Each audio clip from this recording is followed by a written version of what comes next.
జీవాధిపతి నీకు స్తోత్రాలు చెల్లిస్తున్నాం నాయన. ప్రతి సంఘంలో నీ ఉద్యోగము రగలాలి. ప్రతి సంఘంలో నా ప్రభు ఆత్మీయ నిపుణుల కలగాలి. ప్రతి సంఘంలో అయినా మందుచు ప్రకాశించుచున్న దీపములే ప్రతి విశ్వాసం మార్చబడాలి. మీరే సహాయం చేయమని కోరుతున్నాను. జీవాధిపతి నీకు స్తోత్రాలు చెల్లిస్తున్నాను. ఘనమైన గొప్ప కార్యాలు మీరు జరిగించమని కోరుతున్నాను. ఆశ్చర్యకరుడా నీకు స్తోత్రమని ప్రార్థన చేద్దామా. దేవుడు నిశ్చయముగా అనేక సంఘాల్లో దేవుడి యొక్క మహిమ తేజస్సుతో దేవుడు నింపులోగున ప్రభా మీరు గొప్ప కార్యాలు చేయండి. మీరు ఆశ్చర్యమైన కార్యాలు జరిగించండి. ఆయన ప్రతి సంఘములో నీ మహిమ ప్రభావాలు చేత నింపమని యేసు నామములో అడుగుచున్నాము తండ్రి.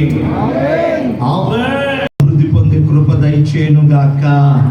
అన్ని విషయాల్లో ఏమండి, అందుకే తిమోతి రాసిన మొదటి పత్రిక పౌలు గారు తిమోతితో అంటారు, మొదటి పత్రిక 4:15 వాక్యంలో, నీ అభివృద్ధి నీ ఎదుగుదల అందరికీ తేటగా ఏం చేయాలి? తేటగా అందరికి ఎలా కనబడాలంటే తేటగా